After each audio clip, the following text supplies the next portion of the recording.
Algunas escenas de este programa han sido recreadas. La naturaleza densa y montañosa de Alaska resultó el escondrijo perfecto para un asesino feroz y sádico. Perseguía a mujeres, secuestrándolas, violándolas y torturándolas. Las cazaba como animales, para su propio y retorcido placer. La evidencia se acumula, no tienen sospechosos evidentes. El centro de comercio es bombardeado. Ted Kaczynski es arrestado. Fugitivo a un prófugo.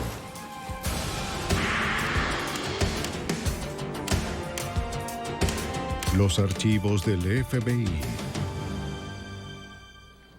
En los años 70 y 80, las personas iban a Alaska buscando un nuevo comienzo para reinventarse o para desaparecer un tiempo. Algunas de estas no fueron voluntarias. Soy Jim Kallstrom, exdirector del FBI en Nueva York. La matanza del asesino en serie quedó expuesta cuando los cuerpos de mujeres jóvenes comenzaron a aparecer en tumbas superficiales en bosques de Alaska. Allí el asesino se sentía en casa. Su búsqueda comenzó a 5.000 kilómetros de distancia, donde los analistas del FBI estudiaron la mente del criminal. El juego del cazador. Ella era una modelo joven que buscaba una oportunidad.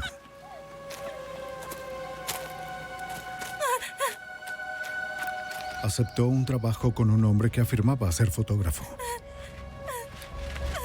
Pero resultó ser un asesino despiadado.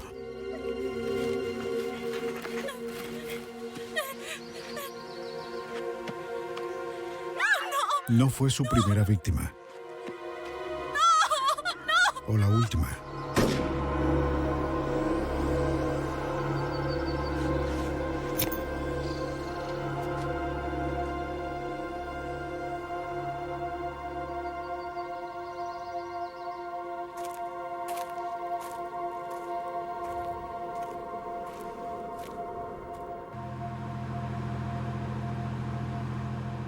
Entre los años 70 y mitad de los 80, los bosques de Alaska eran un destino popular, pues muchas personas fueron al norte por la construcción del oleoducto de Alaska. La población aumentó. El 13 de agosto de 1982, dos oficiales fuera de servicio de la ciudad de Anchorage cazaban alces cerca del río Kinnick, a unos 30 kilómetros de la ciudad. Todo está muy tranquilo aquí. Sí. Mientras avanzaban por el bosque denso, se encontraron con restos humanos parcialmente enterrados. Los dejaron tal como estaban.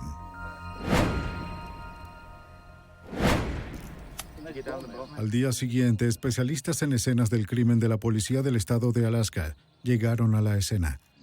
Los crímenes del área caen bajo la jurisdicción del estado.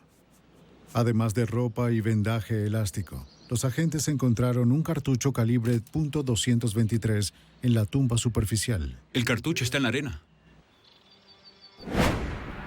Los registros dentales identificaron los restos como de Sherry Morrow, de 23 años, una bailarina exótica reportada como desaparecida por su novio un año antes.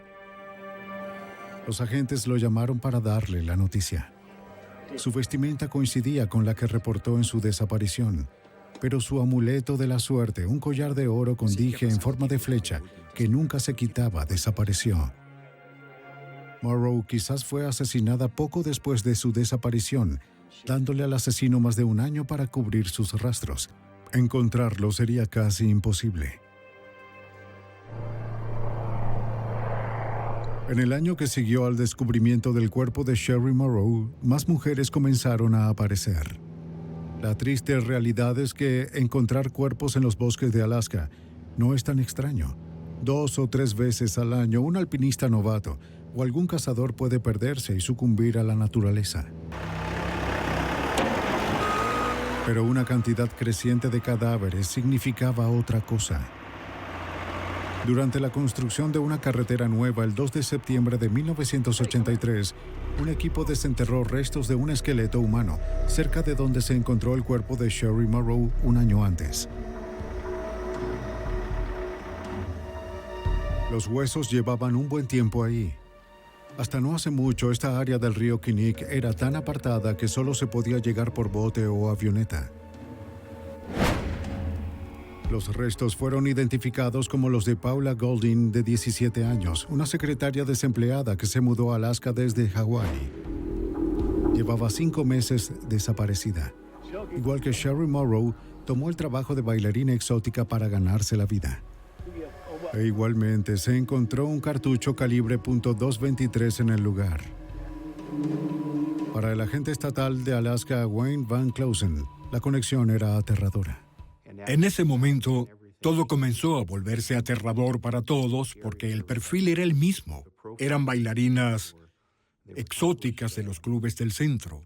Pero fue entonces cuando tuvimos la idea de que teníamos un asesino en serie suelto. 2 cuerpos se habían encontrado, pero ahora los oficiales creían que había más. Comenzaron a revisar reportes de personas desaparecidas. Muchos de esos reportes eran de bailarinas exóticas, pero que desaparecieran no era algo inusual en Alaska. La desaparición de personas se considera de baja prioridad. Pues según la ley, si eres un adulto tienes derecho a estar desaparecido. Y teníamos casos en los que estas chicas solo saltaban a un avión y desaparecían. Entre 1980 y 1983, 12 mujeres fueron reportadas desaparecidas. Eso representaba solo una fracción del total no reportado. Los oficiales se preguntaban cuántas de estas mujeres eran víctimas del asesino. Eso sería difícil de determinar. Los oficiales estatales de Alaska enviaron la evidencia de la escena del crimen de Sherry Morrow y Paula Golding al laboratorio del FBI en Washington, D.C. para su análisis. El FBI realizó pruebas de balística en ambos cartuchos para determinar si fueron efectuados por la misma arma. Los oficiales estatales esperaban que los resultados les suministraran evidencia sólida de que la misma persona cometió ambos asesinatos. Los resultados del laboratorio fueron concluyentes. Ambas mujeres fueron asesinadas con el mismo rifle de largo alcance. No había duda, los oficiales de Alaska estaban lidiando con un asesino en serie. Mientras comenzaban su búsqueda en los bosques, los oficiales de Anchorage lidiaban con sus propios problemas.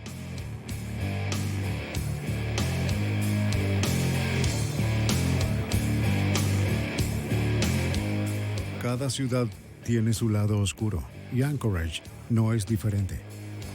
Excepto que en Alaska las noches son más largas y oscuras.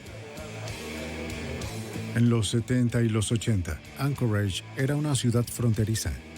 Los hombres venían a trabajar y las mujeres lo hacían para calmar su soledad. A algunas mujeres les atraían los clubes nudistas porque esperaban ganar dinero fácil. Otras, buscando algo más digno, trabajaban en los clubes hasta que algo mejor surgiera. Para muchas, eso nunca ocurrió.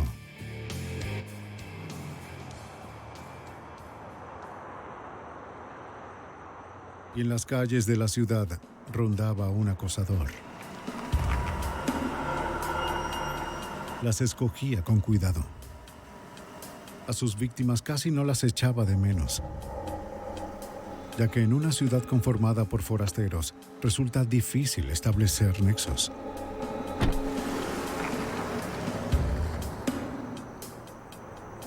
Algunas de las mujeres que desaparecieron de Anchorage aparecieron a salvo. Otras nunca lo hicieron. Pero las desapariciones no eran el único crimen reportado. A primeras horas del 13 de junio de 1983, Cindy Paulson, de 17 años, corría por una autopista de Anchorage. Tenía poca ropa y esposas. Logró detener a un auto. Corría por su vida.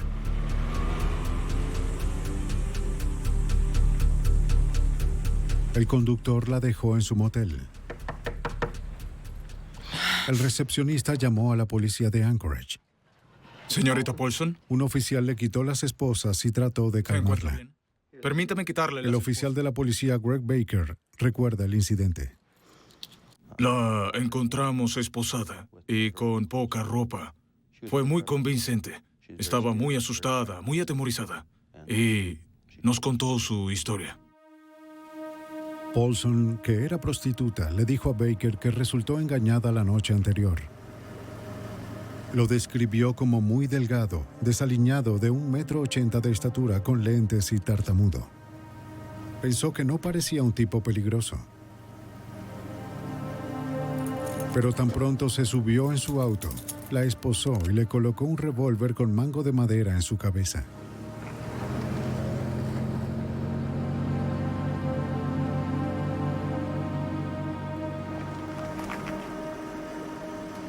Condujeron hasta un vecindario residencial respetable. La llevó a su casa. Vamos.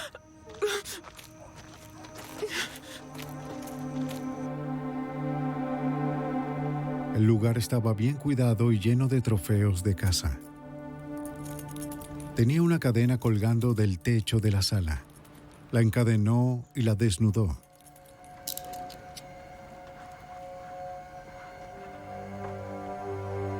Y allí fue torturada y violada varias veces durante horas. Fue horrible. Luego se fue a tomar una siesta, dejándola ahí. Puso mis manos así. Pero no había terminado. Dijo que la llevaría a su cabaña en el bosque.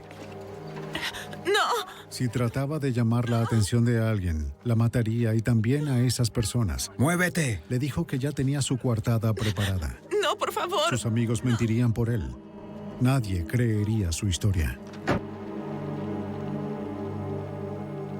Se dirigieron al aeropuerto. Pudo verlo subiendo un arma a una avioneta. También vio su oportunidad para escapar. Su única oportunidad de salvar su vida.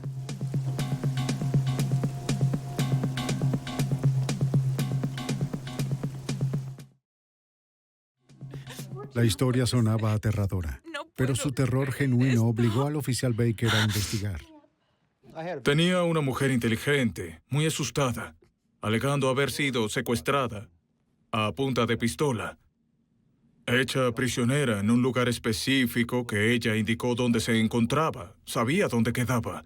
Describió el interior del lugar, describió el recinto, incluyendo varias cabezas de animales que estaban colgadas en la pared. Camino al hospital para una revisión, Paulson insistió en detenerse en el aeropuerto para mostrarle a la policía la avioneta que había visto antes. La identificó plenamente. Estando allí, un guardia de seguridad nos detuvo. Describió el auto de la misma forma que Cindy lo hizo y, de hecho, nos dio el número de matrícula. Ese número de matrícula confirmó la dirección, o al menos al área en la que Cindy nos había indicado que se encontraba la casa. La policía acudió al lugar para hablar con el dueño del auto.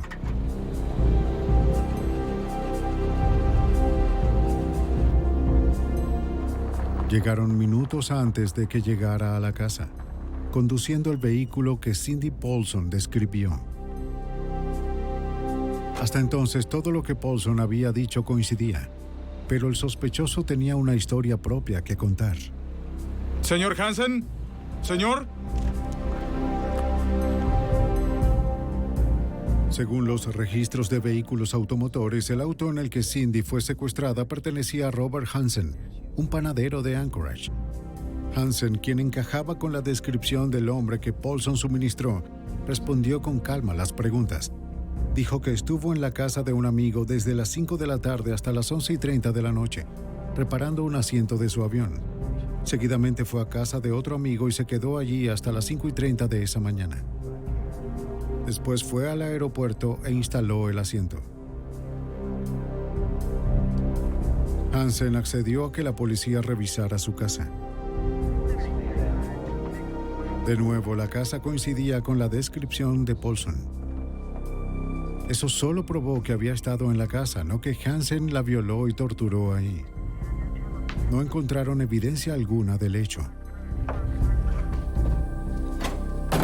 Pero sí notaron un panel suelto. Detrás encontraron una colección de armas, pero no era de extrañar.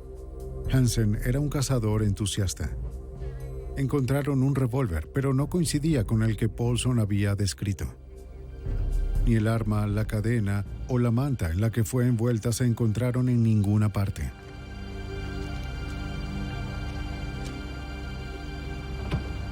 El auto de Hansen lucía limpio. La policía de Anchorage no encontró nada que encajara con la historia de Paulson. Las coartadas fueron corroboradas y verificadas.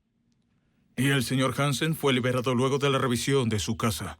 ¿No encontraron nada? Paulson, alterada aún por su experiencia, pudo identificar a Hansen de una serie de fotografías.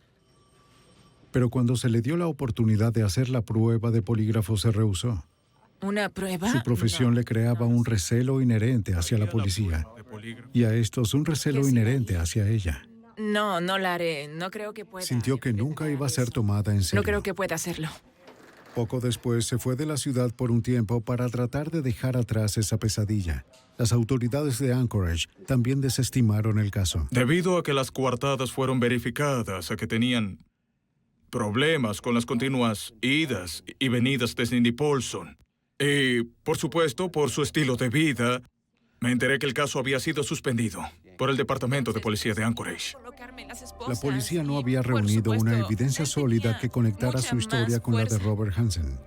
Pero para el oficial Greg Baker, esto no había terminado. Era el único oficial que creía en la historia de Paulson y no la abandonaría. El depredador de las calles de Anchorage seguía allá afuera, libre para cazar más víctimas. Hasta mañana. Robert Hansen, el sospechoso principal del secuestro y violación de Cindy Paulson, fue liberado por falta de evidencia sólida. El oficial Baker seguía intrigado. Últimamente, la policía de Anchorage lidiaba con lo que parecía algo más que reportes de mujeres desaparecidas que involucraban a prostitutas como Paulson, o bailarinas exóticas, o mujeres que escaparon. La declaración de Paulson de que estuvo a punto de ser subida a un avión solo reforzó sus sospechas inquietantes sobre Hansen. La llevó al aeropuerto donde volarían lejos, con la historia de que si mantenía las esperanzas, la regresaría y la dejaría ir. Cindy fue inteligente para saber que sería un viaje sin retorno, al igual que yo. Era solo cuestión de juntar las piezas y darse cuenta de que él era sospechoso por lo de las bailarinas desaparecidas.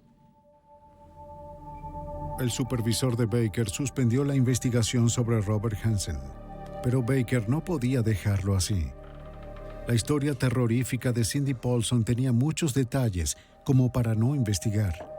Nadie, excepto Baker, la escucharía. Continuó su investigación.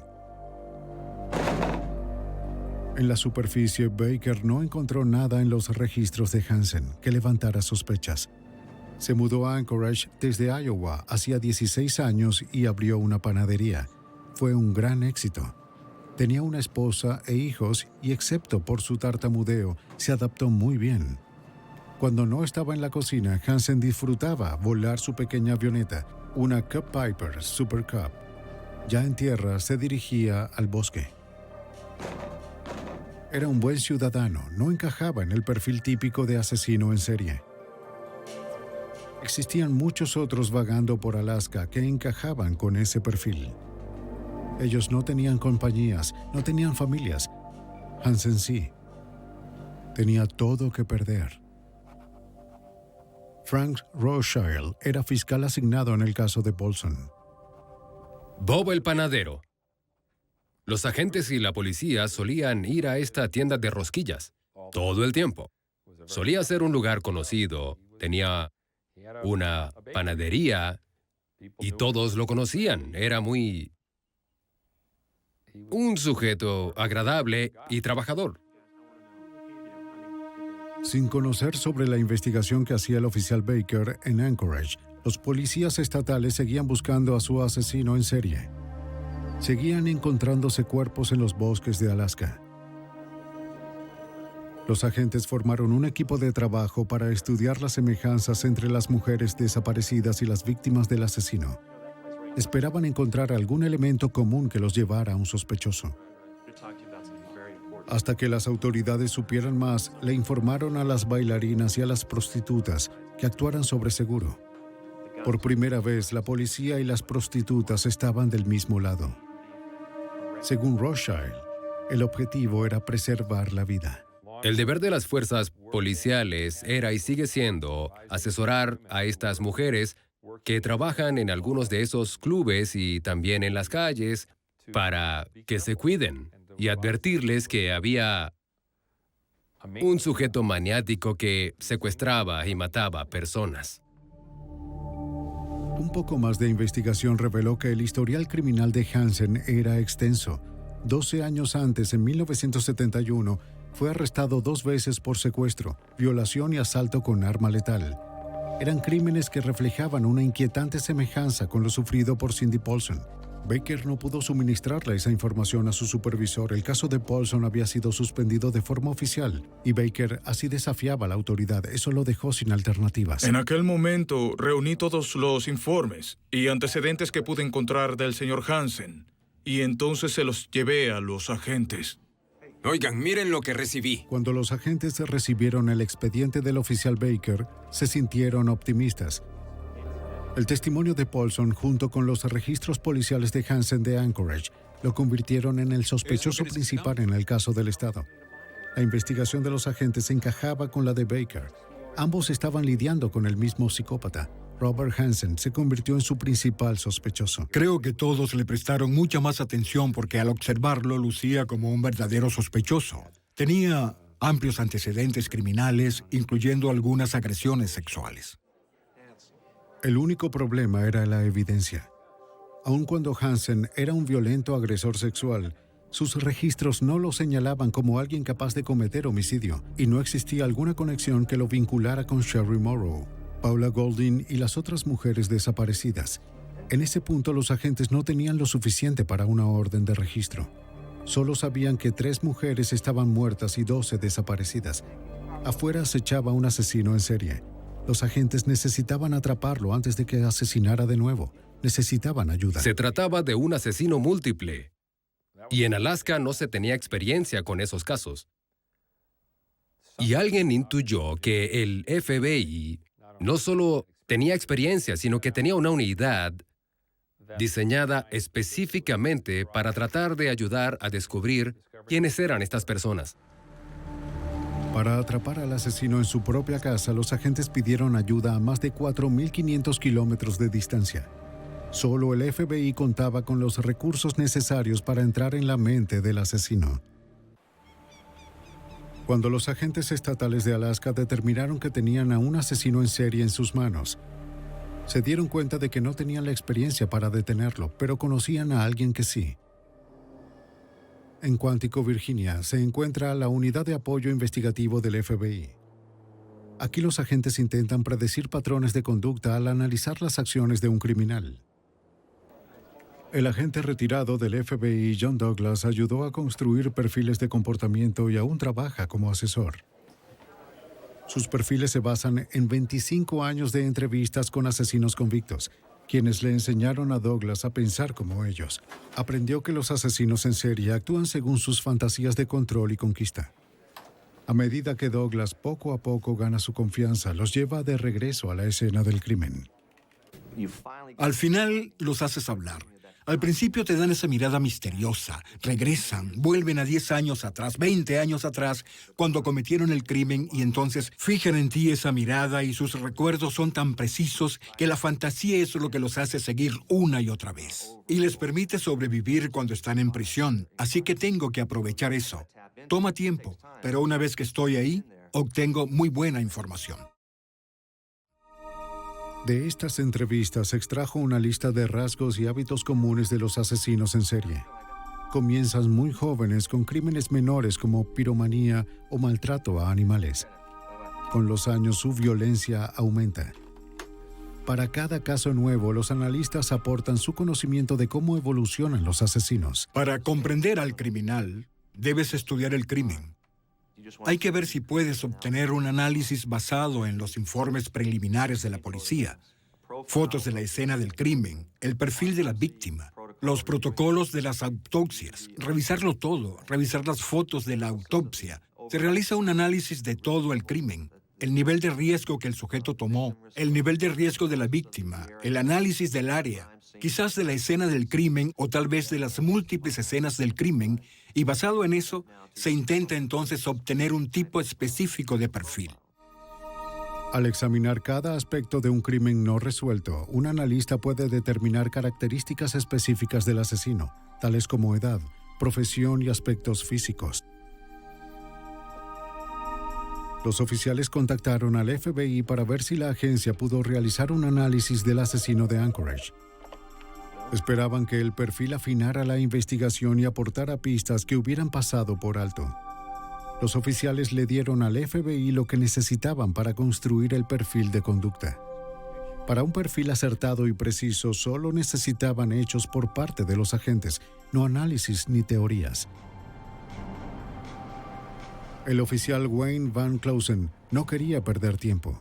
La información que recibió del oficial Baker despertó sus sospechas sobre Robert Hansen, pero necesitaban más información. Los registros criminales apenas comenzaban a ser computarizados y no tenían acceso a todos ellos en Anchorage. Mientras el perfil era desarrollado, fue a la capital, Juneau, a reunir registros de Hansen de los archivos de las Cortes Superior y Suprema. En su misión para reunir hechos, Van Clausen investigó cada ciudad en la que vivió Hansen. Encontró informes de Robert Hansen que se remontaban a 1961. Se llevó todo lo que pudo cargar, el resto lo envió en un camión y se dirigió a casa. Mientras estuvo en Juneau, el FBI obtuvo un perfil criminal del asesino en serie. El hecho de que fuese tan prolífico significó para Douglas que el asesino tenía los medios para pasar desapercibido en la comunidad, alguien que trabajaba de forma independiente. Casi como el dueño de una empresa. Le gustaba pasar tiempo al aire libre, ya que los cuerpos fueron encontrados en zonas boscosas remotas. Puesto que cazaba prostitutas, Douglas concluyó que al asesino le costaba hablar con mujeres, tenía baja autoestima y creció sintiéndose como un marginado. Basándose en asesinos con perfiles similares, Douglas aportó una característica específica para explicar la causa de esos sentimientos de inadecuación. Un rasgo que tenía un parecido inquietante con uno de Robert Hansen. El rasgo que nos impactó fue cuando dijeron que podría tratarse de algún tartamudo o alguien que balbuceaba, con un defecto del habla. ¿Cómo lo supieron? Fue una de las cosas que sugirieron que destacaría. Muy bien, esto es lo que tenemos. El perfil del FBI apuntaba a Robert Hansen, pero estaba por darse a conocer la deducción de Douglas. Al regresar Van Clausen, los agentes analizaron los archivos. Los registros indicaban que Hansen había pasado 3 años en un reformatorio por prender fuego al garaje de autobuses de su antigua preparatoria. Basándose en su trabajo con asesinos anteriores, los analistas del FBI informaron que el asesino tendría un historial de pirómano. ¿Tienes novio? Sí, así es. ¿Sí? El perfil describió al asesino como un inadaptado social. Los informes psiquiátricos ordenados a Hansen por la corte en sus días en el reformatorio develaron ese rasgo. Estoy algo ocupada en este momento. No quise ser grosero, ni... Su tartamudeo era una barrera social que socavaba su autoestima. Siempre que trataba de refinar su personalidad, era rechazado. Si no, llamaré a seguridad. Nunca olvidó la frustración. El perfil indicó que el asesino aprendería a vivir como un miembro más de la sociedad, mientras sus perversiones pululaban dentro de él. Su registro mostró que a sus 30 años, Hansen comenzó a trabajar en una panadería. Presumiría ante sus compañeros sobre su cleptomanía y la sensación de poder que le daba. También presumía sobre su pasión por cazar. Le daba mucho placer ejercer poder sobre su presa. acechándola y luego causándole heridas. Y mejoró mucho en el arte de matarlas, ganando prestigiosos premios. En 1967 se mudó a Alaska para iniciar una nueva vida y para mejorar la cacería. 3 años después de mudarse, sus registros indicaron que fue arrestado por intento de violación a una joven recepcionista a mano armada. No se opuso a los cargos de asalto con un arma letal.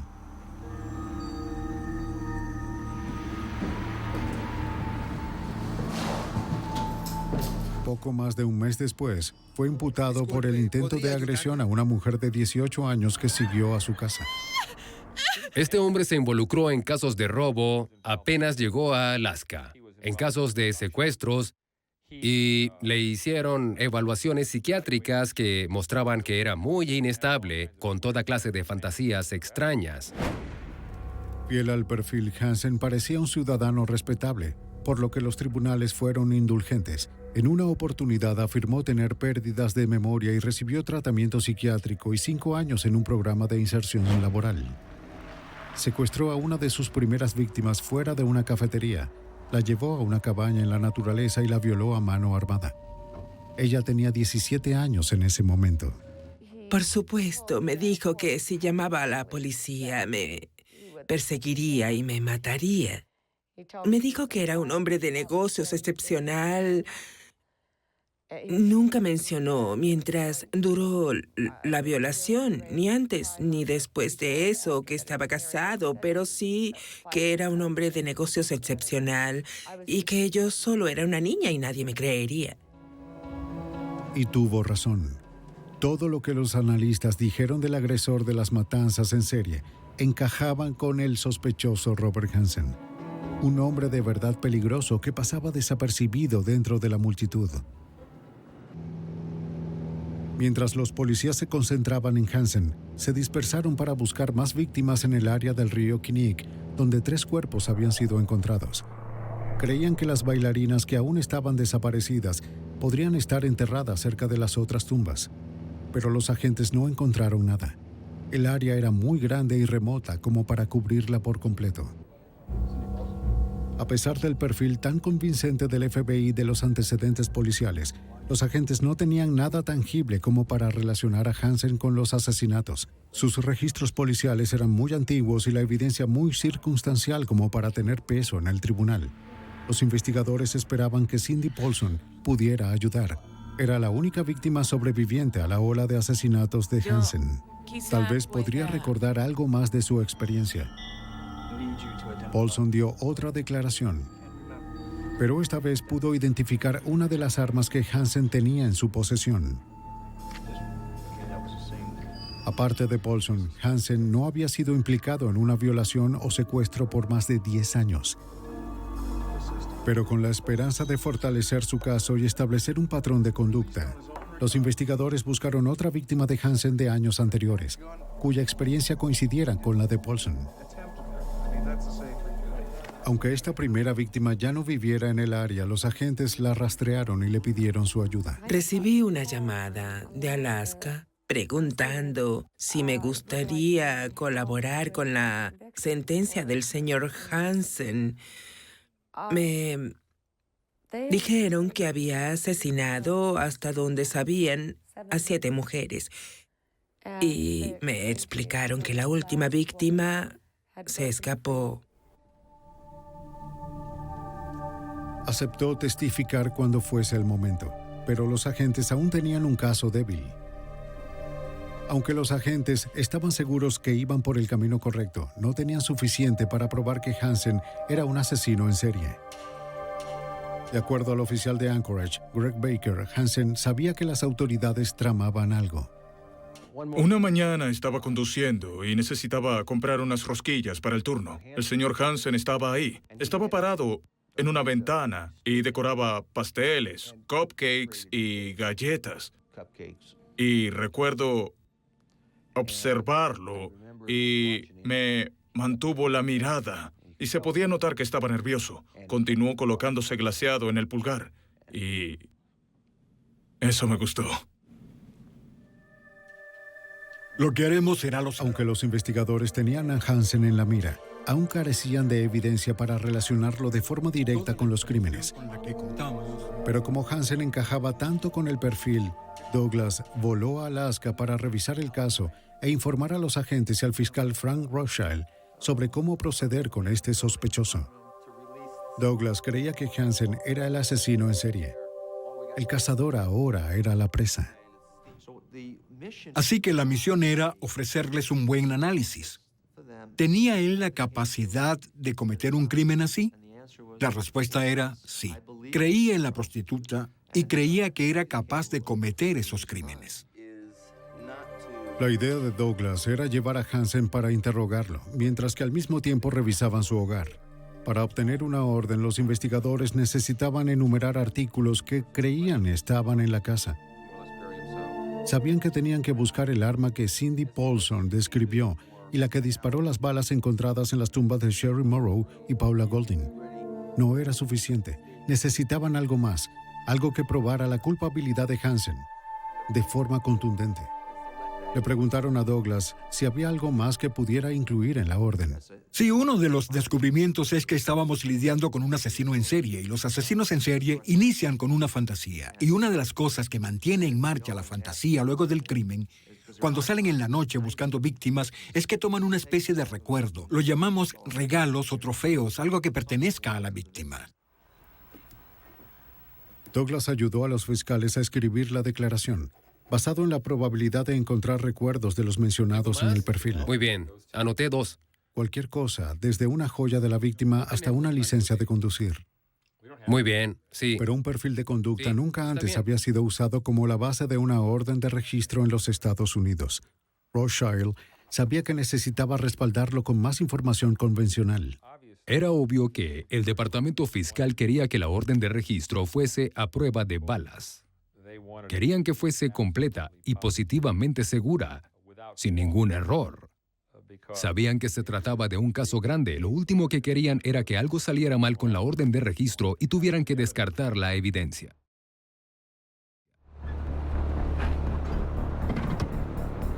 El informe se extendió 48 páginas. El juez autorizó 8 órdenes de registro para la propiedad de Hansen. Ahora solo necesitaban a Hansen. Se aprendieron su patrón, conocían su agenda. El 23 de octubre de 1983 fueron a buscarlo en la panadería. Pero Hansen no estaba allí. Quiso comenzar el día más tarde, obligando a los agentes a esperar durante 20 tensos minutos. ¡Robert Hansen! Del auto! ¿Robert Hansen? Policía de Alaska, por favor, aléjese del vehículo. Al pedirle que los acompañara para interrogarlo, no se resistió. La sala de interrogación ya estaba lista para él. El objetivo era mantenerlo fuera de control, esperando que hiciera una confesión y así evitar un prolongado caso legal. Douglas ayudó a los agentes a diseñar la sala de interrogación para causar el mayor impacto psicológico. Fotos de las escenas del crimen y objetos relacionados se dispersaron por el lugar para que Hansen los viera antes de la entrevista. En el momento preciso, los agentes Señor llegaron e Hansen. iniciaron el juego mental. El FBI asesoró a Rothschild sobre cómo hacerlo. Hay que hacer preguntas para generar más discusión. Esa fue la estrategia de juego número 1. Era obvio que sabíamos que todos los casos eran investigados y queríamos hacerlo hablar en específico sobre cada uno de ellos. Él trató de sondearnos para determinar qué sabíamos. Pude ver que su estrategia era tratar de ver qué sabíamos y seguirnos el juego. Mi estrategia, por supuesto, era descubrir lo que él sabía. Mientras Rothschild trataba de que Hansen se abriera y confesara, los agentes ejecutaban la orden de registro. Su esposa estaba en casa. Los agentes fueron muy precavidos, filmando todo el procedimiento. Lo que buscaban podía estar en cualquier parte, incluso a plena vista.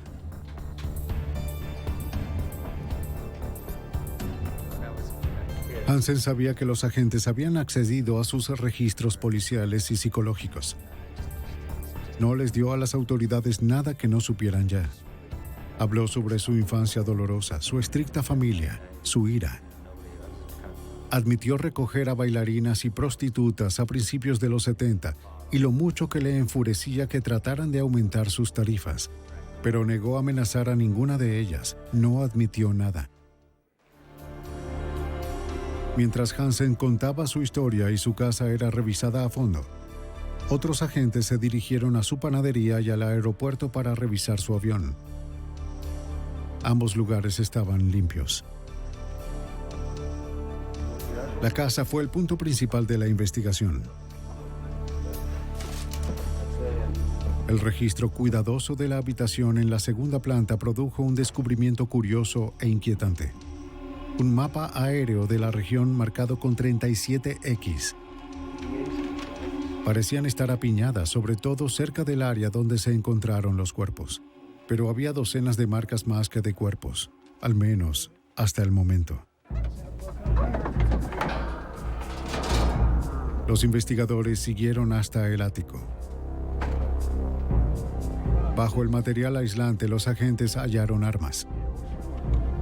Entre las que encontraron estaban un pequeño rifle 14 Ruger .223, como el usado para asesinar a Sherry Morrow y a Paula Golding, y un revólver con mango de madera parecido al que Cindy Paulson describió. Diga. El equipo de búsqueda le informó a Van Closen las buenas noticias. ¿Les resulta familiar? ¿Las ha visto antes? La red se estaba cerrando sobre Hansen.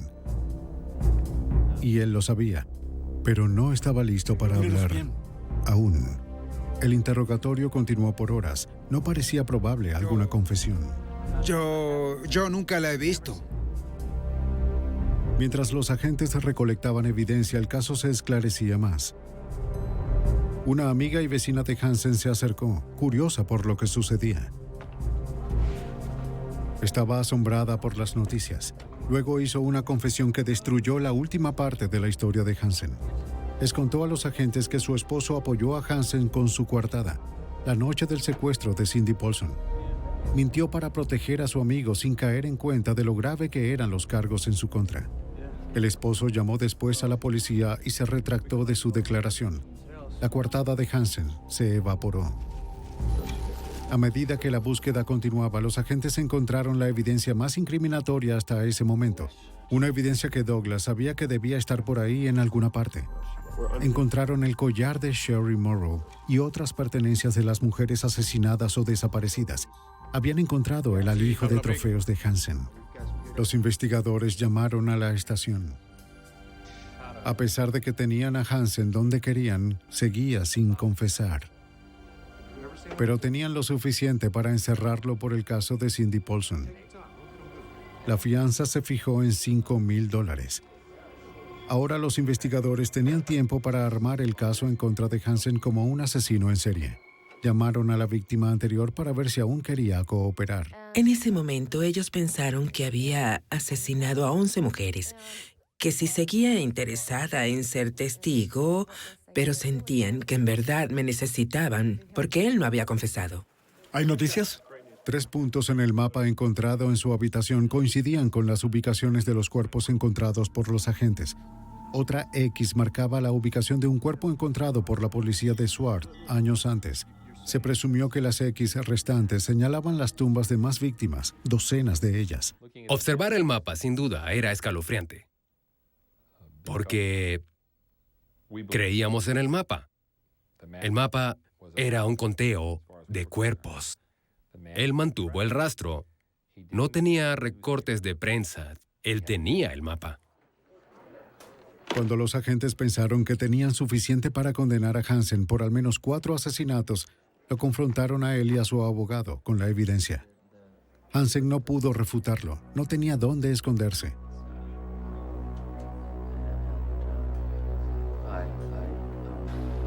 Al fin, era momento de confesar. Era hora de que Hansen llegara a un trato. Hansen dijo que confesaría los asesinatos que pudieran comprobarse, siempre que no se le diera publicidad al juicio y que su familia no fuese involucrada. Exigió ser encarcelado fuera de Alaska cuando el juicio terminara. A cambio de solo 4 condenas, aceptó mostrarle a los agentes dónde estaban enterrados otros cuerpos. Los investigadores llamaron a la víctima anterior para darle las buenas noticias. La tercera vez que llamaron me dijeron que había confesado y que no me necesitarían. Así que colgué el teléfono al terminar de hablar. Tomé a mi hijo para llevarlo a la escuela. Fui hasta la puerta con mi esposo y comencé a desmoronarme. Comencé a llorar. No podía parar. No tenía control de la situación. Me controló a mí. Podía ver cada una de esas mujeres cómo murieron. Tal vez cazadas como perros, heridas y perseguidas. En su confesión, Hansen describió cómo llevaba a sus víctimas al bosque y las cazaba como presas. Durante los 12 años que vivió en Alaska, violó a más de 30 mujeres y desarrolló muchas estrategias para capturarlas. Una vez se encontraba a un objetivo factible, alguna mujer solitaria como Sherry Morrow. Se hacía su amigo y acordaba encontrarse en un lugar de comida rápida. Si era bailarina o aspirante a modelo, le ofrecía pagarle por fotografiarla. Llegaba temprano y permanecía en su auto. De esa forma se aseguraba de si la mujer llegaba sola y de que no tenía a nadie esperándola en el estacionamiento, sin testigos. Luego entraba a encontrarse con su nueva víctima.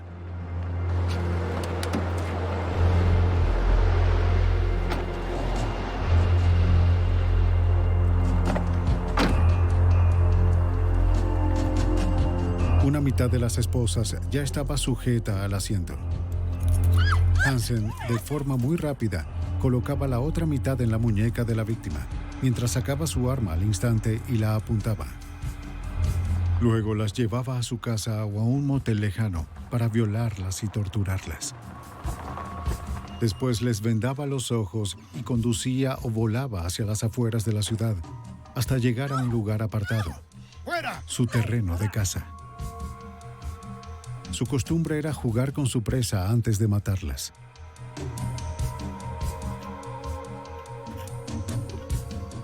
Hansen confesó que en el verano del año 83 diseñó lo que llamó su plan de verano. Enviaba a su familia lejos para llevar a sus víctimas a la casa.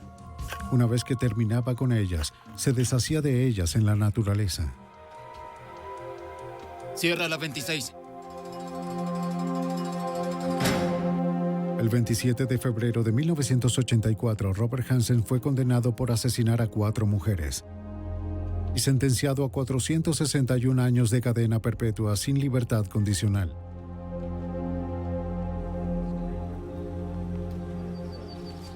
Después de ser sentenciado, Hansen acompañó a los agentes al bosque a buscar a más de sus víctimas señaladas con X en su mapa.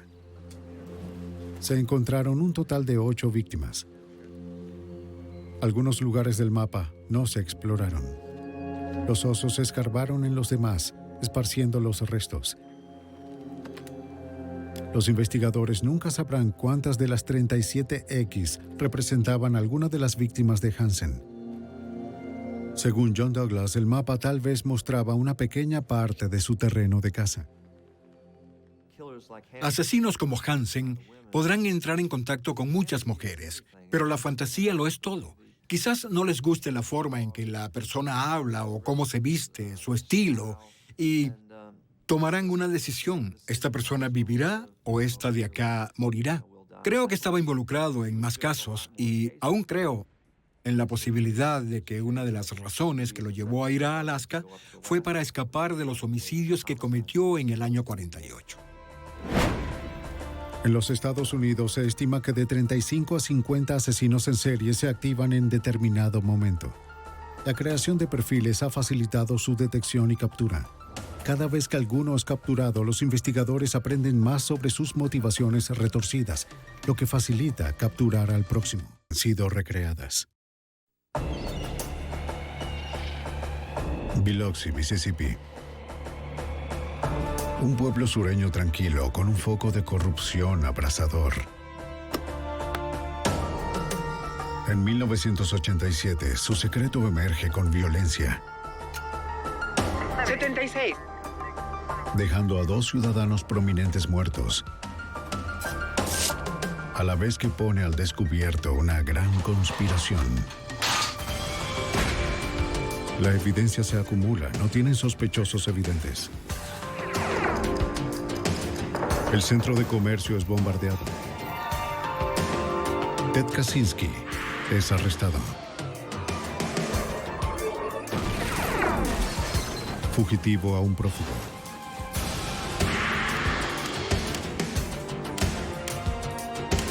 Los archivos del FBI. En la costa del Golfo de Mississippi, un juez y su esposa política son asesinados en su casa. El asesino dejó pocas pistas. Parecía un ataque profesional. Y la investigación no conducía a nada. Pero el FBI no se dio por vencido. Soy Jim Carlstrom, exdirector del FBI en Nueva York. Hasta que pudiéramos probar que las leyes habían sido violadas, nuestras manos estaban atadas. Tomaría años poder romper el silencio de la conspiración y revelar un entramado de corrupción. La mafia Dixie. Biloxi, Mississippi. Lunes 14 de septiembre de 1987. Era una típica noche calurosa de verano en este pueblo tranquilo de la costa del Golfo. La jornada laboral había terminado y la mayoría de los residentes se habían retirado a la tranquilidad de sus hogares. Como casi todos sus vecinos, el juez del circuito estatal, Vincent Sherry, y su esposa Margaret estaban descansando luego de un largo día. Vincent Sherry era un juez reconocido en Biloxi. Margaret estaba haciendo planes para postularse como alcalde. Ambos eran parte importante de la vida social y comunitaria de Biloxi.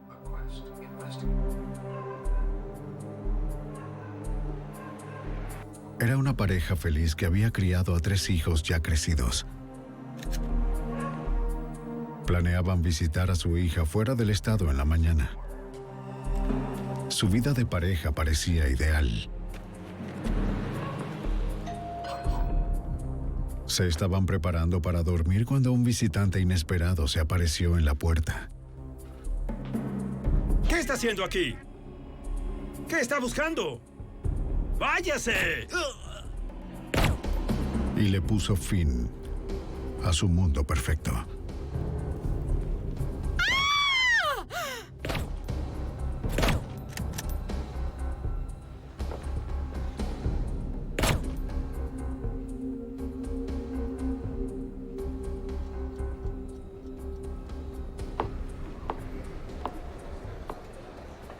Se suponía que los Sherry estaban con su hija, así que nadie notó que algo iba mal hasta 2 días después, cuando el juez no se presentó en la corte el miércoles 16.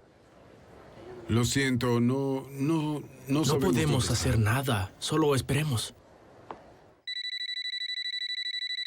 Las llamadas a la casa de los Sherry no fueron respondidas.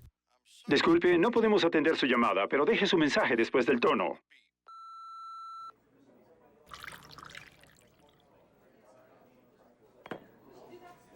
Sus colegas de la corte llamaron a Pete Halat, un amigo de Vincent Sherry y antiguo compañero de derecho. Buenos días, Peter Halat. Pero tampoco había visto ni sabía del juez. ¿Cuándo se fue? No lo sé. No, déjeme llamarlo a su casa y veré dónde está. Muy bien.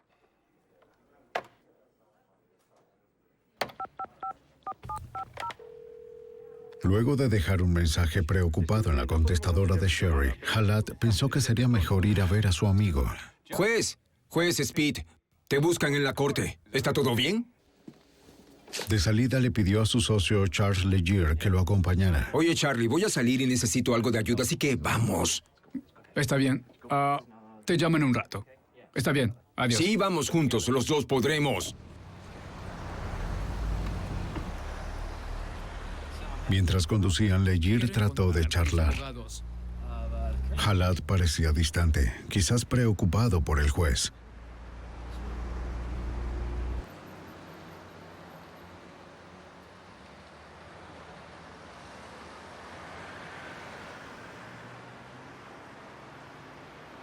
Los dos autos de los Sherry estaban en la entrada.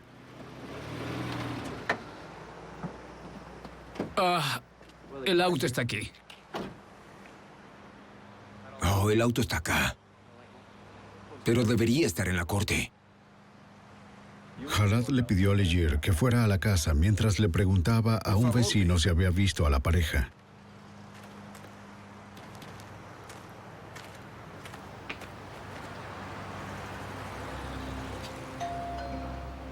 Legir tocó el timbre, pero nadie respondió. Vio que los últimos dos periódicos estaban afuera. Soy Pete Jalad, un socio del juez. La vecina le dijo a Jalad que no había visto a los Sherry desde hacía un par de días, lo cual consideraba extraño porque sus autos estaban en la entrada.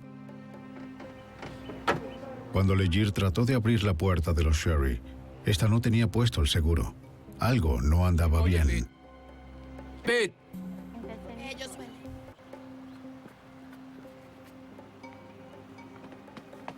Bueno, solo tocaba la puerta, pero... Jalad, preocupado por la puerta abierta, entró con cuidado.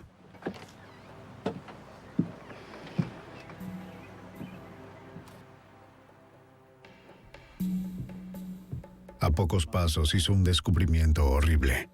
El juez Sherry había sido asesinado en su propia casa. ¿Qué ocurre? Llamaron a la policía. Al llegar, las autoridades encontraron el cuerpo de Vincent Sherry en la entrada de la casa. En la habitación trasera encontraron a Margaret. Debido a que la pareja era tan reconocida, la investigación del asesinato se convirtió en la prioridad número 1. Los detectives contactaron con la oficina del FBI en Biloxi. Aunque el FBI aún no estaba oficialmente involucrado, ofrecieron a sus agentes y su laboratorio forense. Oh, ¿qué estará sucediendo? Oh, ahí viene.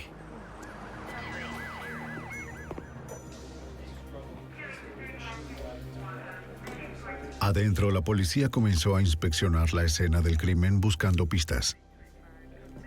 Realizaron análisis de manchas de sangre para determinar los ángulos de los proyectiles. Si podían determinar dónde estaba parado el asesino cuando disparó, quizás podrían ser capaces de reconstruir el crimen. Bien. El inspector Robert Burris, un técnico forense del Departamento de Policía de Biloxi, ayudó a analizar la escena. Descubrió una posible pista en la sala de estar. Había sangre goteando desde sus pies. De hecho, estaba entre sus piernas, hasta donde yacía su cuerpo. Había una mancha de sangre en una puerta deslizante doble que estaba detrás de su cabeza. Y en un examen más extenso de la habitación, encontré un trozo pequeño de goma espuma. Burris no pudo determinar de dónde salió la goma espuma. Una revisión de la casa lo llevó a una conclusión. Y esta goma espuma tenía que haber sido traída a la casa. Examinamos cada material en el interior y en cada habitación. Todas las almohadas, colchones, todo lo demás. No había goma espuma rasgada en ninguna parte. Había sido traída. Tenía residuos de un arma de fuego y en principio la única manera de que pudiera llegar ahí era disparando una bala a través de ella. Para Burris, el significado de la goma espuma era claro. El asesino había utilizado un silenciador casero. 383416. Huellas dactilares. Los investigadores buscaron huellas dactilares, pero no encontraron nada de utilidad. Hallaron 9 casquillos de balas calibre 22 de una pistola semiautomática, así como las balas usadas para matar a los Sherry. Muy bien. La ubicación de los casquillos indicaba que habían sido disparados en una secuencia rápida. Pero lo más impactante fue lo bien que el asesino había cubierto su rastro. No había nada en la escena que diera señales de la identidad del asesino. Había hecho bien su trabajo y su misión era clara. Bueno, estoy seguro, sí. Por la falta de evidencias en esta casa, tales como objetos robados, un forcejeo, la ausencia de la entrada forzada, ningún saqueo ni nada parecido. Una persona fue con un propósito y era asesinar a la pareja. El agente especial del FBI, Keith Bell, de la oficina del FBI en Biloxi, estuvo de acuerdo con que este era un trabajo profesional. Los Sherry habían sido asesinados. La escena del crimen parecía estar muy restringida en lo que concierne a la evidencia, lo cual significa que fue bien planeado, muy bien ejecutado y hecho de forma profesional. Usaron un arma de calibre pequeño. La goma espuma indicaba que quizás también se había usado un silenciador y los Cherry recibieron disparos en la cabeza, así que parecía ser un trabajo muy profesional. Oye, aquí llegaron los paramédicos. Una fuerza de tareas entre agencias fue creada con el agente especial Keith Bell entre sus integrantes. Los investigadores invirtieron días procesando la escena del crimen. Del FBI, Keith Bell. Eso no está claro. Se aferraron a una sola pregunta. ¿Por qué los Sherry habían sido asesinados? Esa era una de las preguntas principales, que era ¿por qué el juez Cherry y Margaret Cherry fueron asesinados?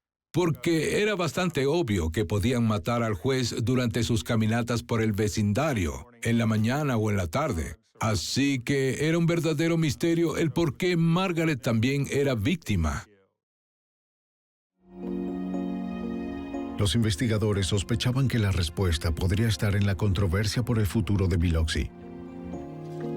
Algunos líderes civiles esperaban transformar la tranquila ciudad sureña de la costa del Golfo de Mississippi en un extravagante centro turístico, donde los casinos pudieran atraer el dinero de los turistas.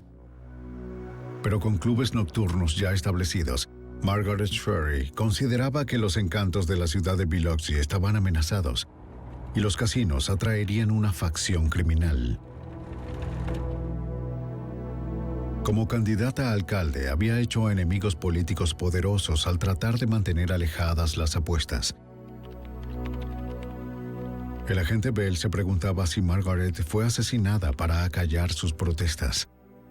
Margaret había sido muy abierta en el ámbito político de la comunidad. Era conocida por ser antiapuestas y si era elegida como alcalde en 1989, planeaba cerrar los clubes nocturnos restantes en Biloxi, así que existía una posibilidad de que ella hubiese sido el objetivo en lugar del juez Cherry. La fuerza de tareas investigó a los enemigos políticos de Margaret, pero antes interrogaron a los amigos y vecinos de los Cherry. Alguien en el vecindario tenía que haber visto algo. Pero hasta las personas que conocían a los Cherry desde hace años estaban renuentes a hablar, temiendo la sombra del bajo mundo criminal emergente. No sé de qué está hablando, no lo sé. Acá tienes. Gracias. El asesinato de los Cherry trajo una amenaza sobre la ciudad de Biloxi. Muchos de los habitantes temían expresar sus opiniones. Vieron que Margaret Cherry, quien había sido bastante expresiva y vehemente en sus círculos políticos, había terminado muerta, al igual que su esposo, el reconocido juez Cherry. Así que, después de los asesinatos, muchas personas estaban renuentes a ser interrogadas hasta por agentes del FBI o por oficiales de policía, porque no querían que sus nombres estuvieran vinculados con este caso. Si las personas no iban a hablar con las autoridades, quizás lo harían con Lynn Espósito, la hija de los Cherry. Luego de ser notificada de la muerte de sus padres, Lynn se fue a Biloxi desde su casa en Carolina del Norte. Determinada a hacer justicia, interrogó a todos en el vecindario. Un amigo de la familia le dio información importante. Describió un auto sospechoso y a un conductor que estaba en el vecindario la noche de los homicidios.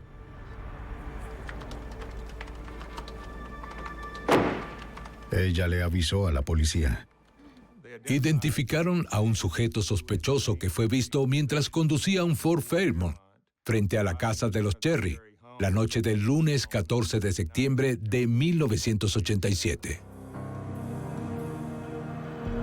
Los investigadores trataron de determinar la identidad del conductor basados en la descripción del testigo. Su búsqueda fue en vano. Pero unos días después, no muy lejos de la casa de los Cherry, se encontraron un auto abandonado. Un Ford Fairmont. Una revisión del serial del vehículo mostró que fue reportado como robado un día antes de los asesinatos. La policía también determinó que las matrículas tampoco le correspondían. Percatándose de que el vehículo era el que podría haber sido usado para escapar, los agentes lo llevaron a un garaje de la policía para un análisis más exhaustivo. En algún lugar del auto esperaban encontrar alguna clave sobre la identidad del asesino. Unos días después del asesinato despiadado de la pareja de Biloxi, Vincent y Margaret Cherry, los investigadores consiguieron su primera pista prometedora. Recuperaron un auto abandonado que coincidía con el que los testigos vieron la noche de los homicidios. Después de comentarle al agente Keith Bell sobre el descubrimiento, el auto fue revisado para buscar pistas. El inspector Robert Burris descubrió algo peculiar.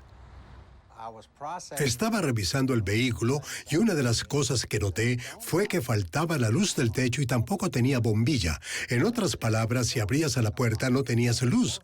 Ambas viseras estaban abajo. Aunque estuvieras conduciendo de día o de noche, no podías ver muy bien las caras de las personas adentro. Los investigadores sospecharon aún más que este era el auto usado por el asesino de los Cherry. Todo lo encontrado en el interior fue etiquetado, empacado y enviado a los laboratorios del FBI en Washington, D.C. Pero los expertos de los laboratorios del FBI no encontraron nada significativo.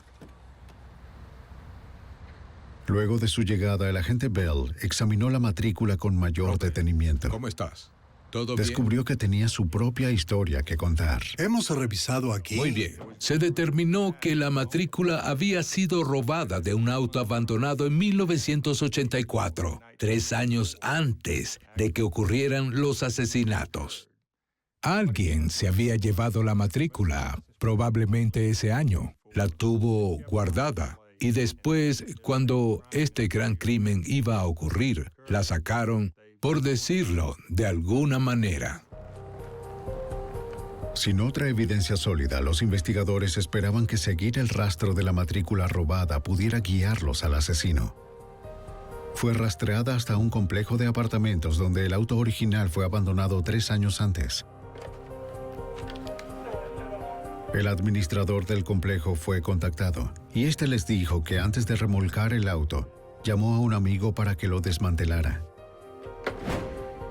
El amigo era un hombre que los agentes conocían por nombre y reputación.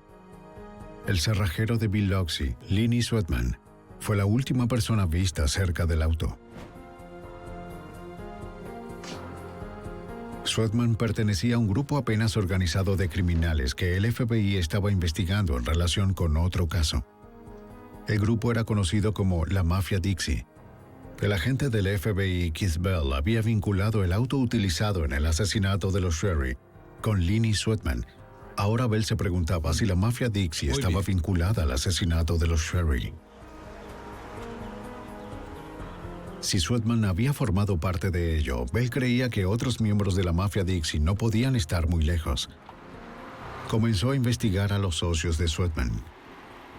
Lo que esto significó para nosotros de inmediato, los que estamos familiarizados con las asociaciones criminales de la costa, era que si Lenny Sweatman estaba involucrado en la obtención de la matrícula para el auto del crimen, entonces probablemente su amigo cercano y socio de mucho tiempo, Mike Gillich, propietario de clubes nocturnos en Biloxi, también podría estar relacionado.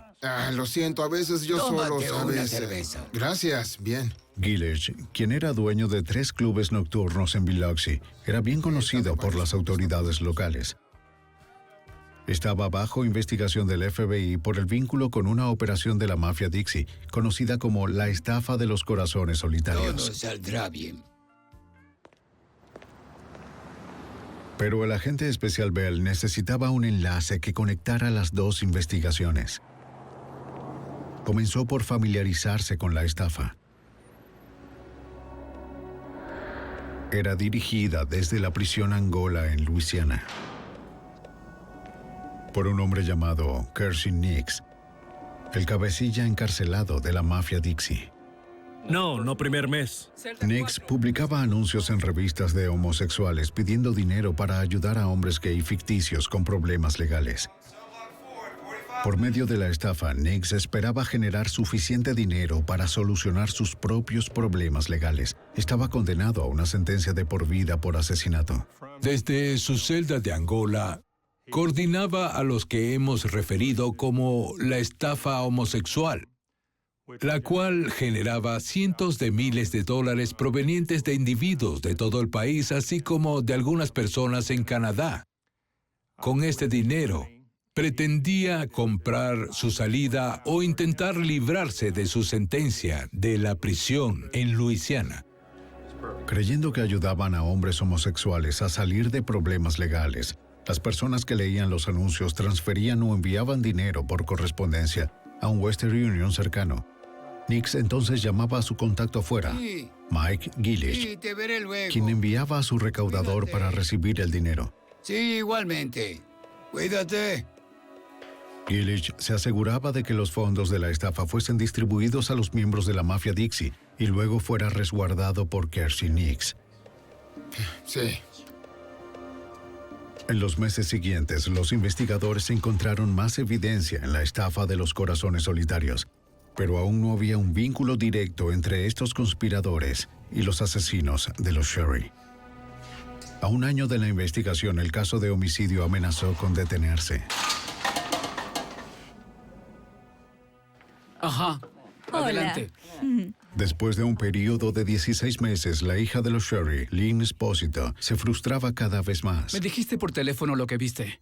En enero de 1989, contrató a un investigador privado para acelerar la investigación del asesinato de sus padres. Puede ayudarme. Lo llamaré y comenzaré a trabajar esta misma tarde. La familia había querido tener una resolución rápida del caso, pero para inicios de 1989 aún no había arrestos y por supuesto para ese momento el FBI no estaba oficialmente en el caso. Un placer conocerlo. Tome asiento. La falta de intervención oficial del FBI dificultó la investigación de Bell. Así que cuando el investigador privado le hizo una visita, Bell le dio la bienvenida esperando que pudiera compartir información. Eran conocidos de los días del investigador en los cuerpos de seguridad. Como el agente Bell no podía actuar de manera oficial, el investigador siguió una pista que parecía prometedora. Entrevistó a otro prisionero de Angola. Ambos esperaban que el individuo pudiera establecer el vínculo entre la estafa de los corazones solitarios y el asesinato de los Sherry. De eso es de lo que estamos hablando. Se reunió con las personas adecuadas y debido a su conocimiento de la mafia Dixie y lo que había aprendido de los cuerpos de seguridad en la costa, se dirigió a Angola y conversó con la persona que buscaba. El nombre del prisionero era Bobby Joe Fabian. Era otro miembro conocido de la mafia Dixie que cumplía una condena por secuestrar y dispararle a un agente estatal. Vamos a hablar de la mafia Dixie. Fabian alegó que no había estado involucrado en el asesinato de los Sherry, pero sabía que su compañero de prisión, Kersey Nix, estaba relacionado. Fabian le dijo al investigador privado que Nix había ordenado el asesinato del juez porque éste supuestamente le había robado dinero de la estafa de los corazones solitarios. Eso no era todo. Dijo que Nix supo sobre el robo de nada menos que de Pete Halat, el antiguo socio de Sherry. Halat, el hombre que había dado el discurso en el funeral de Sherry, ahora estaba implicado en los asesinatos.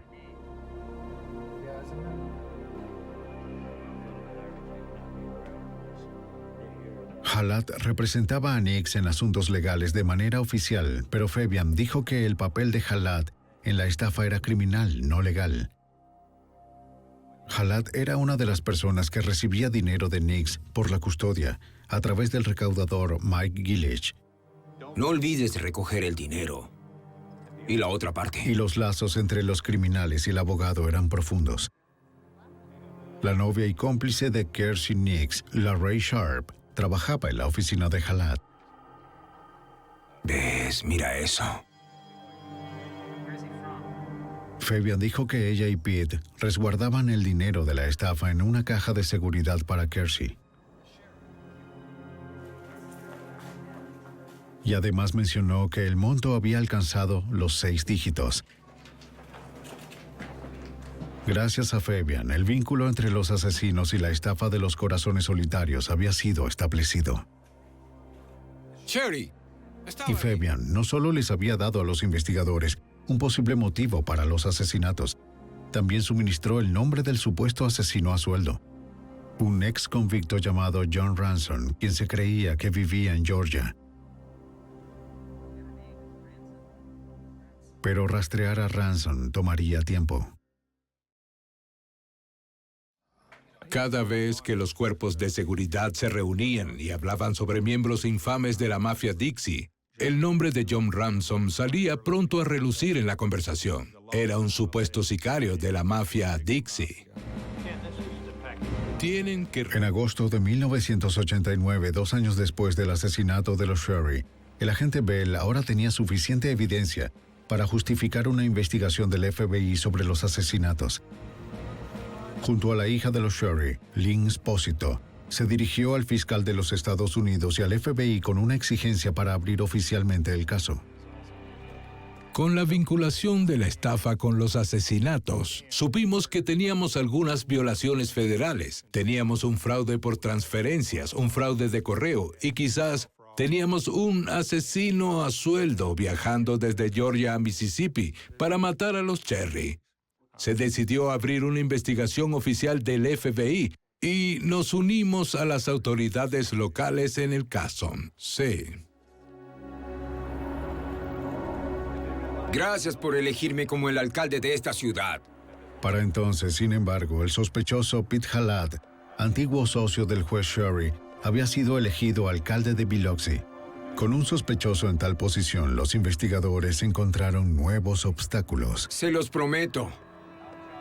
Se volvió muy difícil para el FBI compartir toda esta información con las autoridades locales. No estamos diciendo que la policía local era corrupta. Lo que estamos diciendo es que el alcalde Halat colocó a personas cercanas en cargos como director de seguridad pública y como jefe de la policía. Así que, de alguna manera, estábamos siendo prudentes con lo que compartíamos con las autoridades locales durante ese periodo. En agosto de 1989, mientras los investigadores intentaban revelar la verdad sobre el asesinato de los Sherry, el informante Bobby Joe Fabian hizo un movimiento sorpresa. Les contó su historia sobre el asesinato de los Sherry a los noticieros. Fabian esperaba que, atrayendo la atención sobre sí, sería menos probable que Kersey Nix lo asesinara por cooperar con las autoridades. No está bien. Eso quizás era por dinero. Junto al reporte, el canal difundió una foto policial de John Ransom, el supuesto asesino a sueldo en el caso de los Sherry. Cuando Charles Leger, el socio de Pete Halat, vio la foto, quedó sorprendido. Recordó ver a Ransom fuera de las oficinas legales de Sherry y Halat semanas antes de los asesinatos. Hola. Sí, está bien. Leger compartió su información con la fuerza de tareas. Me llamo Charles Leger. Quiero hablar con usted. El mayor Randy Cook, del departamento del alguacil en el condado de Harrison, tomó la declaración de Leger. Leger dijo que la razón por la cual recordaba a Ransom era porque él se bajó de la acera para preguntarle dónde estaba la oficina de Vincent Sherry. Cuando Leger fue interrogado, recordó que había algo poco usual en la manera en que Ransom se bajó de la acera. Ransom tenía una prótesis en una pierna. Gracias. Los investigadores supieron que Ramson ahora estaba en una prisión de Georgia, cumpliendo una condena por otro homicidio. Cuando le preguntaron por el asesinato de los Sherry, se negó a cooperar. A medida que Cook le preguntaba a Legere sobre el día en el que él y Jalad habían encontrado los cuerpos, surgió un detalle importante. Legere recordó que Jalad había entrado en la sala de los Sherry, vio el cuerpo del juez Sherry y dijo que Vincent y Margaret estaban muertos. Cook se lo comunicó al agente Bell. Hola. Lo interesante fue que el cuerpo de Margaret estaba en la habitación trasera de la residencia y, de acuerdo con Chuck Legere, Pete Jalad no tuvo más tiempo que entrar brevemente y no había modo de saber que el cuerpo de Margaret estaba en la habitación trasera. En octubre de 1989, 2 años después de los asesinatos, el agente Bell supo que Jalad estaba involucrado, pero seguían sin evidencias suficientes para hacer un arresto. Aún así sintió que era el momento de enfrentar al alcalde Jalad. Sería una advertencia tranquila de hombre a hombre. Y le hice saber al alcalde Jalad que pensaba que su conocimiento sobre el asesinato de los Cherry era mucho mayor de lo que él había compartido con las autoridades. Y recuerdo haberle dicho que el FBI iba a seguir trabajando en este caso hasta que estuviera resuelto. Recuerdo que sonrió y no tuvo mucho más que decir. Como abogado, Jalad sabía que Bell necesitaría evidencia más concreta para garantizar una condena. Lo que tal vez ignoraba era la profundidad del compromiso de Bell para llevarlo ante la justicia.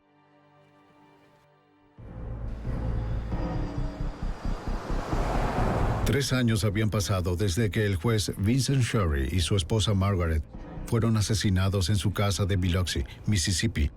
El agente especial Keith Bell había vinculado los homicidios con miembros de la mafia Dixie y al amigo y una vez socio legal del juez Sherry, Pete Jalad. El supuesto sicario John Ransom se negaba a hablar.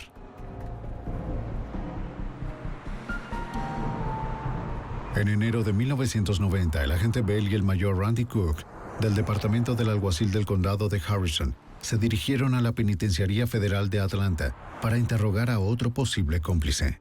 Este es el agente especial. Un hombre llamado Bill Rhodes. Rhodes, un socio conocido de John Ransom, estaba dispuesto a cooperar. Sí, así es. Dijo que a principios de 1987 Ransom lo contactó para que condujera un auto de escape en un crimen que tendría lugar en el sur de Mississippi. ¿Qué sabe usted del auto? Ransom le comentó que un juez iba a ser asesinado y que la paga era de $10,000. ¿Y qué sabe de sus amigos? Y ya que conocía a algunas personas en Biloxi, Ransom le hizo promesas a Rhodes que si lo ayudaba podría entrar y salir de la ciudad cuando quisiera. Así que en marzo de 1987, Rhodes fue a Biloxi y se encontró con Ransom y un hombre llamado Pete. Se debe planificar todo. Fue Pete quien le pidió a Rhodes y a Ransom que cometieran el crimen. Rhodes dijo también que se reunió con Mike Gillich, el propietario de clubes nocturnos en Biloxi, quien proveería el dinero cuando terminaran. Pero 5 meses más tarde, antes de que pudieran hacer el trabajo, Rhodes fue arrestado por un cargo de robo de banco no relacionado, y Ransom se arrepintió temiendo que Rhodes se volviera en su contra. Por ahora no podemos. La información ayudó al caso a avanzar un poco, pero el agente Bell y el oficial Cook aún presentían que Ransom tenía lo que faltaba. Pasaría otro año sin mucho progreso.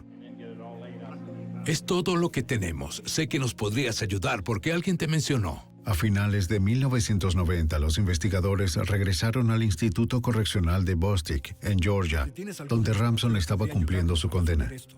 Finalmente, Ransom accedió a hablar. Alguien te mencionó. ¿Por qué? Admitió que había entregado la pistola calibre 22 a la Ray Sharp, la novia de Kirstie Nix. Pero Ransom insistió en que no hizo el trabajo. Basado en lo dicho por Ransom, la participación de LaRae comenzó a verse mayor que solo ocultar el dinero de la estafa en una caja fuerte. Aquí tiene.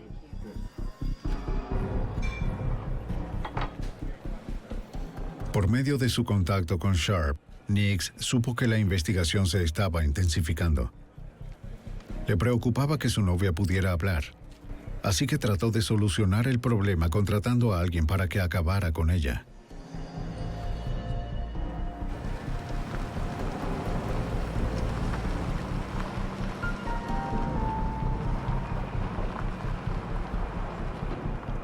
Sharp, soy el agente del FBI Keith Bell. Le informo que... Pero a finales de 1990, el agente Bell la arrestó por su participación en los asesinatos, salvándola involuntariamente de los mercenarios de Nix. Durante una prueba de polígrafo, Sharp negó su participación en la estafa de los corazones solitarios y el asesinato de los Sherry. ¿Qué hay del arma? Pero la máquina detectó su engaño. Cuando Bell y su equipo agregaron su declaración a su pila de evidencia, estaban listos para la acusación de varios actores importantes. Con esto se comprueba su participación. Mike Gillich, John Ransom, LaRae Sharp y Kirsten Nix fueron acusados como conspiradores en el asesinato de los Sherry. Sin embargo, Pete Halat no estaba en la lista. El caso en contra de Halat tendría que esperar hasta que tuvieran suficiente evidencia para una condena por homicidio. Por ahora, el FBI buscaría acusar a los otros por conspiración para cometer un homicidio. Así que ahora tenemos todo planeado, ¿no? Así es. Sí, así es. Tenemos que encargarnos de... Así que surgieron muchas preguntas sobre por qué no acusamos a Pete Halat más temprano, cuando acusaron al resto. En ese momento, no teníamos la evidencia sólida necesaria para arrestar a un alcalde y procesarlo. El juicio por conspiración resultó en varios testigos claves que ayudarían a los investigadores a armar el complejo esquema. Señor Gant, usted conoce a todas estas personas. Robbie Gant, el recaudador de Gillich en la estafa de los corazones solitarios, testificó a favor de la facción acusadora. Su testimonio ayudó a los acusadores a vincular al asesinato de los Sherry con la estafa. Los 4 acusados fueron encontrados culpables. A Nix le dieron 15 años adicionales a la condena perpetua por homicidio que ya estaba cumpliendo. Gillich también recibió una condena de 15 años. Ramson obtuvo 10 años y LaRae Sharp 1. ¡Te pagué ya por esto! Ya se lo he dicho. ¡Quíteme las manos de encima!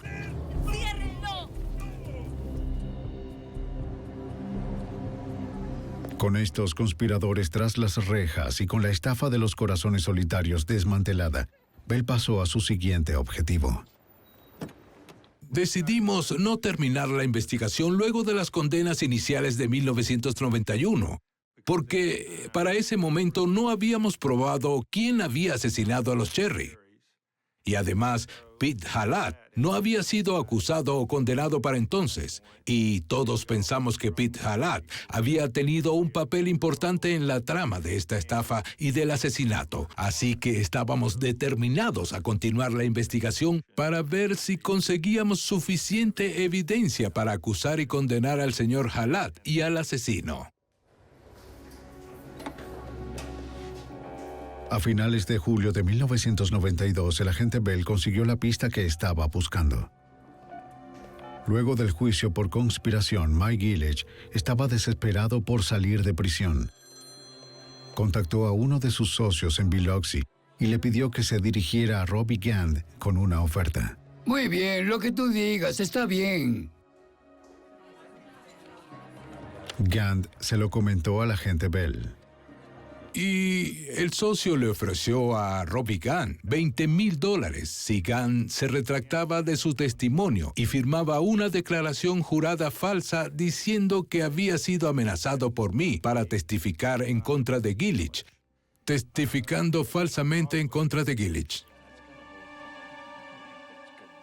Gant aceptó usar un micrófono para grabar la oferta de Gillich. Bien, colocaré más cinta por acá. Tráeme otra cerveza, que esté bien fría, por favor. ¡Rápido! ¡Rápido! Gant se reunió con él en Mississippi.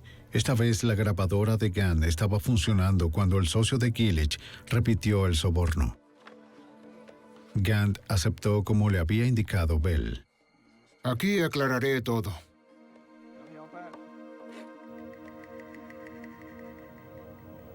Ahora, Bell tenía la evidencia que necesitaba para aumentar la presión sobre Gillich.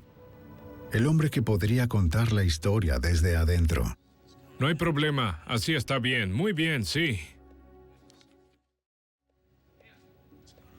Para 1993, 6 años después del doble asesinato de Vincent y Margaret Shorey, el agente del FBI, Kit Bell, había encarcelado a 4 miembros de la mafia Dixie.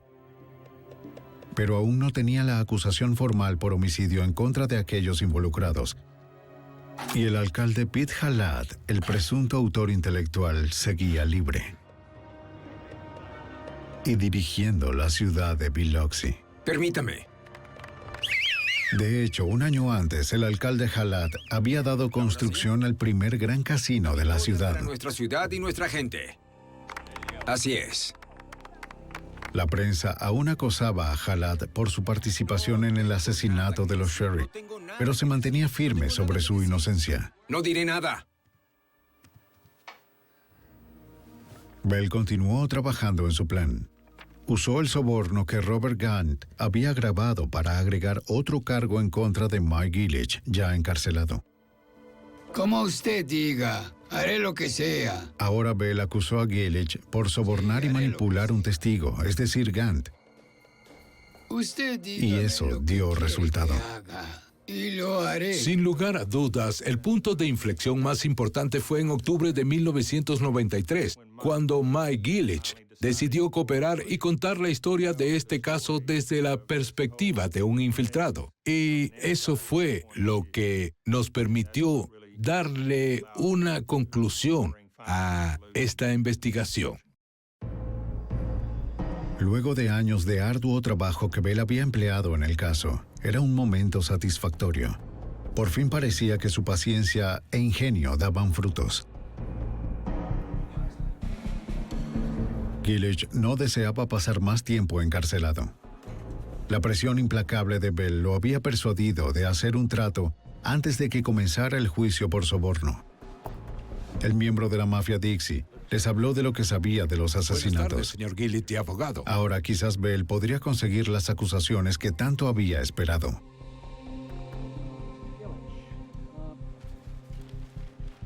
Pero con una carrera criminal como la de Mike Gillich, ajustarse a la vida en el lado correcto de la ley no era fácil. Primero trató de timar su salida.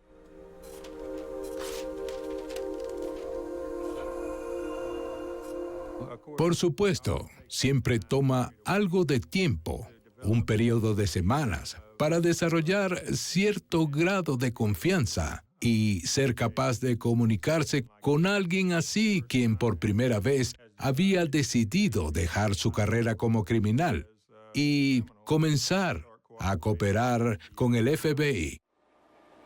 ¿Nos va a decir la verdad? ¿Escuchó? Cuando el engaño falló, Gillich no tuvo alternativa. Tenía que decir la verdad. Ahora, por primera vez, Bell escuchó la historia desde una fuente interna. Gillich conocía todos los detalles. Mike era el punto clave. Conocía a Quincy Nix. También conocía a Pete Hallatt desde hace años. De hecho, Quincy Nix estaba buscando un abogado en la región de la costa para que lo representara en varios asuntos. Mike Gillich le presentó a Pete Hallatt. Confirmó que, en efecto, Pete Hallatt estaba detrás del plan para asesinar a los Shorey. Y la conspiración surgió por la estafa de corazones solitarios del prisionero de Angola, Quincy Nix. Meses antes de la muerte de los Shorey, Hallatt cerró la caja de seguridad a la que él y la novia de Nix, la Ray Sharp, tenían acceso, evitando que ella pudiera usar el dinero. Después transfirió el dinero a una caja que solo él y el juez Sherry podían usar. Motivado por la codicia, robó $100,000 en efectivo de ahí. Como el cómplice de confianza de Nix, Hallatt podía culpar del robo al juez Sherry. Tenemos un... Más tarde, le dio la noticia del robo a Mike Gillich. Tampoco sabía nada al respecto. El señor Gillich declaró que Pete Halat se dirigió al señor Gillich en 1986 y le dijo que la mayoría del dinero estaba perdido, un estimado de $100,000. El señor Halat culpó al juez Cherry por tomar el dinero. El señor Halat sabía que Kersey Nix estaría furioso por ello.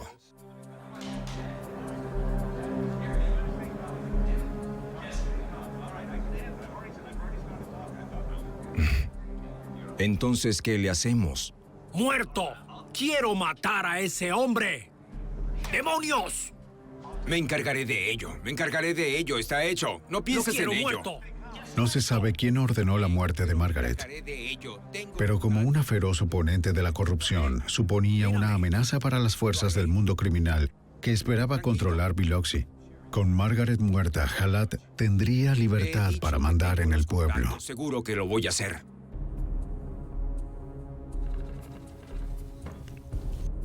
Gillich dijo que él y Halat planearon los asesinatos. Ramson y Rhodes suministraron el arma homicida. Pero cuando declinaron hacer el trabajo, Gillich encontró un reemplazo, un criminal de poca monta llamado Thomas Holcomb. ¿Sabes cómo es esto? Sí, Quiero lo decir sé, que... eso lo entiendo. Le pagarían $20,000 a Holcomb por asesinar al juez Sherry y a su esposa. Gillich también ayudó a suministrar el auto con la ayuda del cerrajero Lenny Sweatman.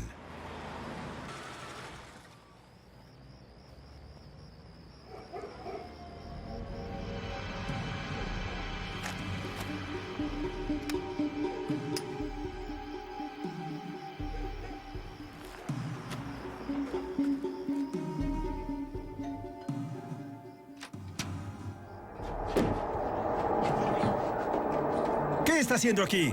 ¿Qué está buscando? ¡Váyase!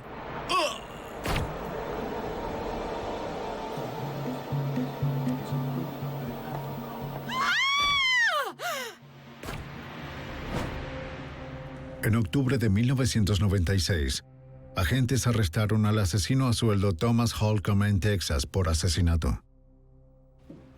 Ese mismo mes también fue el arresto que el agente Bell había anticipado y por el que trabajó 9 años. Soy un hombre inocente, y si me van a arrestar, les sugiero que... Déjeme leerle sus derechos. El arresto de Pete Halat por el asesinato de los Sherry. Será utilizada en su contra.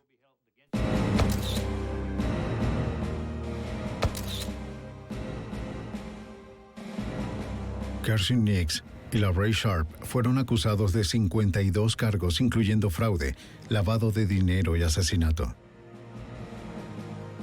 Halat fue enjuiciado y condenado el verano de 1997, una década luego de que se cometieron los crímenes. Fue sentenciado a 18 años en una prisión federal. También fueron enjuiciados y condenados Kersey Nix y Thomas Holcomb, el asesino a sueldo. Ambos fueron sentenciados a cadena perpetua. LaRae Sharp, la novia de Nix, recibió 5 años. Creo que muchos de los ciudadanos de Biloxi ahora saben que hay muchas personas dedicadas y profesionales en los cuerpos de seguridad que harán todo lo que puedan para proteger a la comunidad y trabajar duro para resolver crímenes importantes. Quizás el legado para el caso del componente criminal es que entienden que después de ver este caso, que pueden cometer un crimen un día y pensar que se saldrán con la suya un año después, pero pueden pasar 10 años y ser atrapados. Mientras que los asesinos de los Sherry fueron llevados ante la justicia, el sueño de Margaret Sherry de un Biloxi libre de apuestas nunca se realizó. En su lugar, Biloxi se ha convertido en un pueblo turístico lleno de casinos y luces de neón. La tranquila ciudad sureña se ha ido para siempre, junto a la mujer que perdió su vida intentando salvarlo.